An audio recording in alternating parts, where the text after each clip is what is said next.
Bonjour et bienvenue dans Calax. Oui, bienvenue chers amis dans la vie d'un ludiste, d'un joueur passionné et son défi quotidien, ou comment ranger ses si nombreux jeux dans ses trop petites étagères. Calax est un jeu pour 2 à 4 joueurs à partir de 10 ans, d'une durée de 30 à 45 minutes. Comment joue-t-on à Calax? C'est bien simple, on va enchaîner 6 tours de jeu au cours desquels on va remplir des objectifs pour marquer des points de prestige ludiques. Celui ou celle qui en possède le plus à la fin de la partie est déclaré vainqueur. Ces points de prestige peuvent être gagnés de plusieurs manières. Tout d'abord, grâce aux objectifs de rangement, c'est-à-dire remplir entièrement un caisson de ces étagères en respectant des consignes particulières.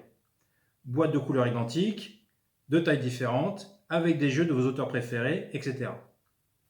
Vous pourrez aussi marquer des points en suivant les conseils d'achat des ludicaires, ici, c'est-à-dire en achetant durant votre tour de jeu là ou les boîtes qu'ils vous conseillent. Enfin, vous aurez à remplir les objectifs de fin de partie, ceux-ci. Ces objectifs consistant essentiellement à détenir la majorité dans un des éléments du jeu à l'issue de la partie. Le plus de boîtes jaunes, le plus de petites boîtes, ainsi de suite. Ces objectifs seront revendiqués par l'un ou l'autre des joueurs en cours de partie. Comment se déroule un tour de jeu? Encore une fois, c'est très simple, il y a 3 phases. En 1, on réalise ses achats de boîtes de jeu, en 2, on les range, et en 3, on se replace pour le tour suivant. Voici la mise en place de départ. Vous avez ici les boîtes de jeu dans la boutique qui seront directement accessibles et d'autres sur la piste de livraison qui viendront les tours suivants. Les pions joueurs sont disposés suivant l'ordre du tour, définis aléatoirement au départ. Le premier joueur, ici le bleu, va pouvoir acheter des boîtes en les récupérant dans la boutique et ou en les précommandant. Pour précommander, il réserve là où les boîtes désirées en y plaçant dessus le jeton précommande de sa couleur. Enfin, il diminue son niveau d'économie du prix de l'ensemble des boîtes achetées. Une fois qu'il a réalisé tous ses achats, il range les boîtes qu'il a récupérées dans ses étagères. C'est la deuxième phase. C'est d'ailleurs à ce moment-là que l'on peut valider un objectif de rangement en complétant entièrement un caisson.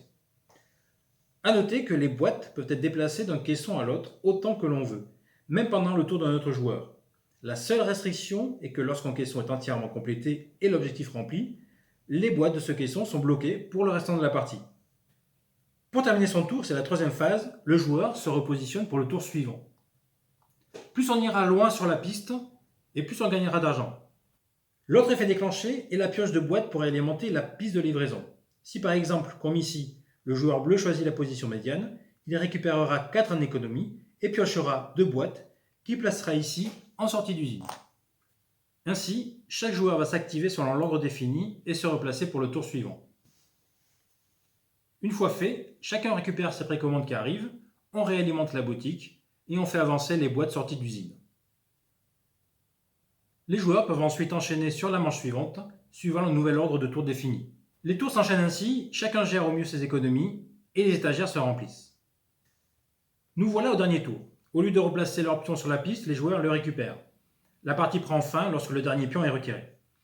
À ce moment-là, chacun vérifie si ses objectifs de fin de partie sont validés. On rajoute les points de prestige gagnés au total en cours, et celui qui comptabilise le plus de points de prestige ludique remporte la partie. Vous l'aurez remarqué, nous n'avons que 2 étagères en jeu. Cela veut dire qu'au-delà de 2 joueurs, on va être amené à jouer en équipe. 1 contre 2 à 3 joueurs et 2 contre 2 à 4 joueurs.